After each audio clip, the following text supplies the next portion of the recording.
Vision கேயா, நம்பகமான பார்வை. எங்க பார்த்தாலும் இப்ப விஷன் கேயா. வெள்ளையாக மாறுறது சம்பந்தமான வேலையில நிறைய பேர் ஈடுபடுறாங்க.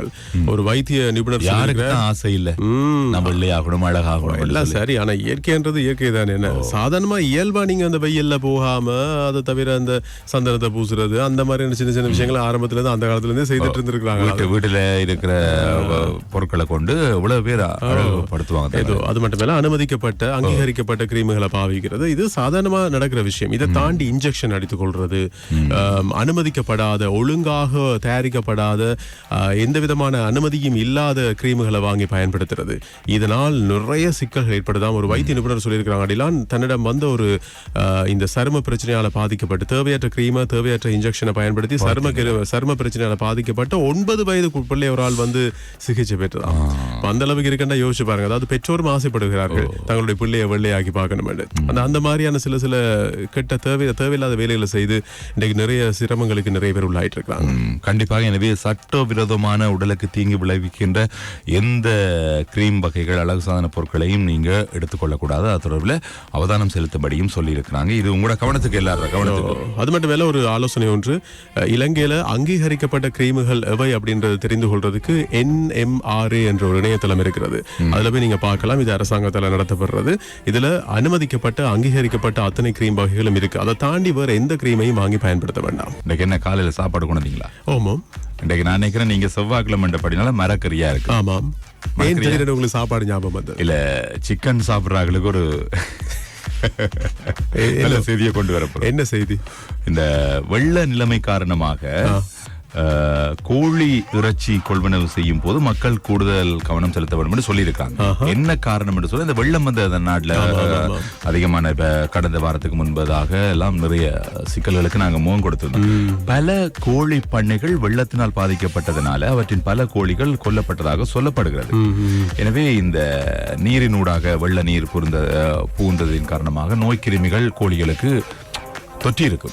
இப்ப நம்மவர்களுக்கே சொல்லியிருப்பாங்க தானே, இப்ப வெள்ளத்தினால தண்ணி எல்லாம் சூடாகி குடிங்க நாங்களே ரேடியோல சொல்லியிருக்கோம், எங்களோட நிகழ்ச்சியில சொல்லியிருக்கோம்.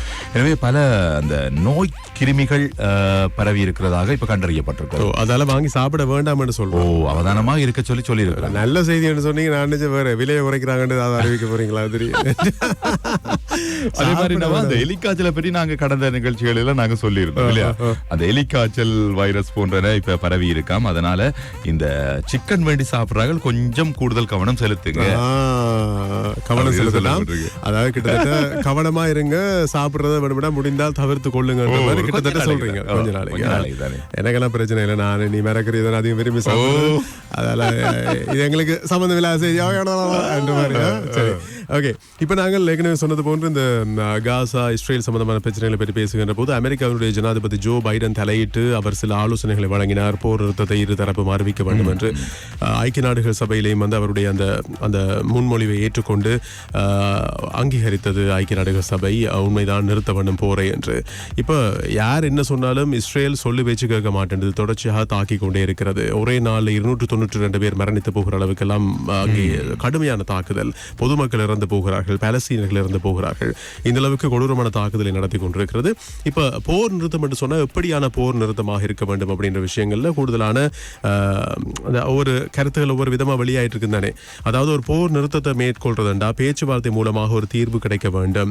ஆக்கிரமிப்பு பகுதிகளில் இருக்கிற அந்த இஸ்ரேல் ராணுவ படைகளை முழுவதுமாக திரும்ப பெறணும். இது தவிர இரு தரப்புக்கும் இடையில சரியான வகையில பேச்சுவார்த்தை நடத்தி இரு தரப்பும் பிடிச்சு வச்சிருக்கிற கைதிகளை விடுதலை செய்ய வேண்டும்.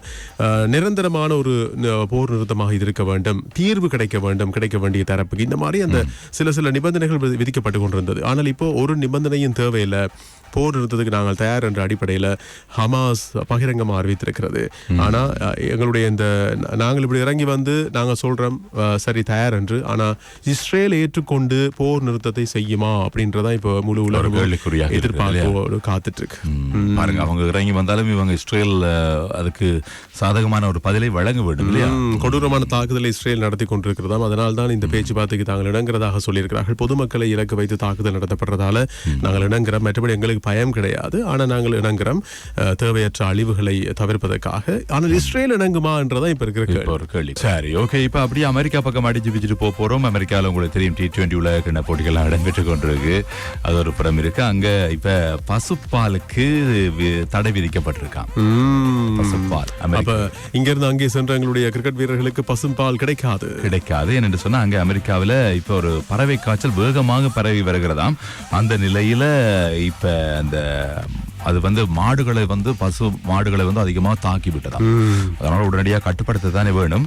ஆக இந்த கறந்த பால் பண்ணைகளில் இருந்து கறந்த பச்சை பசும்பாலை அருந்தவும் அல்லது விற்பனை செய்யவும் அமெரிக்க உணவு மற்றும் மருந்து நிர்வாகம் தடை செய்யப்பட்டுள்ளதாக சொல்லப்படுது. தடை விதிச்சிருக்காங்க. எங்கேயுமே கறந்த பாலை விற்பனை செய்ய இயலாது. ஆகவே பசும்பாலுக்கு அங்கே தடை விதிக்கப்பட்டிருக்கிறது. பொதுவாக இந்த வெளிநாடுகள்ல பசும்பாலை தான் பயன்படுத்துகிறார்கள். எல்லாம் அதிகமாக பயன்படுத்துவார்கள். பொதுவாக எங்கட நாடுகள்ல தான், ஆசிய நாடுகள்ல தான் கூடுதல். ஆசிய நாடுகள்ன்றதை விட எங்கட நாடு இந்தியால கூட அதிகமா பசும்பாலை பயன்படுத்துவார்கள். ஆனா நாங்கள் தான் பால் அதிகமா பயன்படுத்தி பழகிருக்கிறோம். இப்போ அமெரிக்கர்களுக்கு கறந்த பசும்பாலை பயன்படுத்துவதற்கு தடை விதிக்கப்பட்டிருக்கிறது. காரணம் இந்த பறவை காய்ச்சல் காரணமாக.